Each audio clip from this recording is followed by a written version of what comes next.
make sure they know what they're getting into. So, for example, say you are interviewing a lawyer, right, for your podcast, and you want to make sure that the guest knows at least somewhat what you're going to talk about. Some guests might want the list of questions beforehand. That's up to you whether or not you want to give it to them. If one person did ask me for a list of questions, and I gave it to them. I typically don't like doing that, but she was a good friend, and actually my former boss. Then she left the company. So I did give her the questions out of respect, but most people I probably wouldn't. I'll give them, hey, like, I want to cover A, B, C, and if we have time, D. So that's totally up to you. But back with the lawyer, there's some things I probably won't be able to talk about since confidentiality, or if it's an ongoing case. And if you kind of formulate your podcast on an ongoing case, you're going to get a lot of no comments and you don't have a podcast.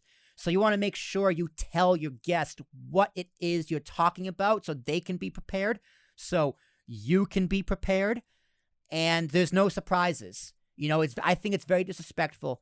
Whereas, like, say you're interviewing an economist, right? And you ask them about a scandal that may or may not have gone on with, like, a bank that they may or may not have worked for in the past, right? You don't want to catch them on their toes and they kind of just go, put them in an awkward position. It's just rude and disrespectful. You shouldn't do that.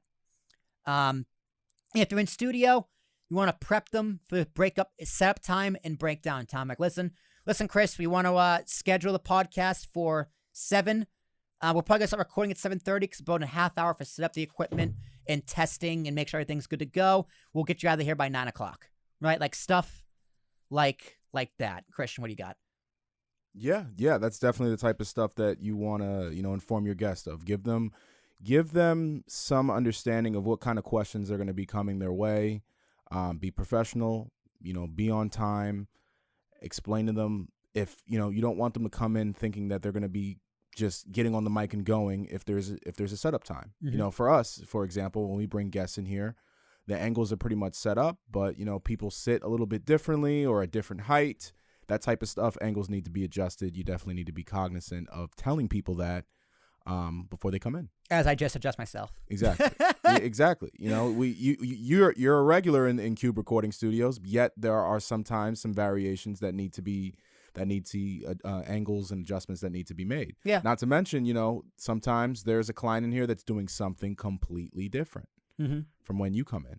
So, have the setup built into the time. Let the person know. Inform them of any questions.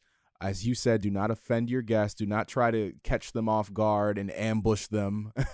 That's not cool. Don't do that. But yeah, I'm just kind of just reiterating what you said. I agree with you completely. Also, ask them if there's anything they want to talk about. And right? I like the way you put it. Ask them, if you're not going to tell them what you're going to ask them, is there anything that you don't want? Yeah. Anything I cannot talk about that's off limits. Right. Well, like if I had Jeff Bezos on the podcast, I don't know why that would never happen. I don't think I would want to. But if I did, I'm like, so Jeff, I heard you want to tear down a bridge with the yacht, right? In the Netherlands. Why'd you want to do that? He'd probably be like, yeah, let's not talk about that. And I can make the decision to go, all right, I'm going to pass on the interview, or I can go, okay. Or give them, let them know that if there's anything you're uncomfortable, if I ask you anything and you're uncomfortable with, we'll just move on. Yeah. You can always say no comment. I do like to throw the caveat. I do like to surprise my guests just a little bit, because I do encourage my guests to ask me questions as well, because my podcast is very conversational. It's very discussion based. I make that clear up front with them as well. I was like, hey, listen, I encourage you to ask me questions during the podcast as well, to kind of keep me on my toes. And then at the end of the podcast, the final question always goes to the guest. That's just something I thought of to kind of hold the podcast together as a gimmick, which I think is hilarious. Personally, I love it.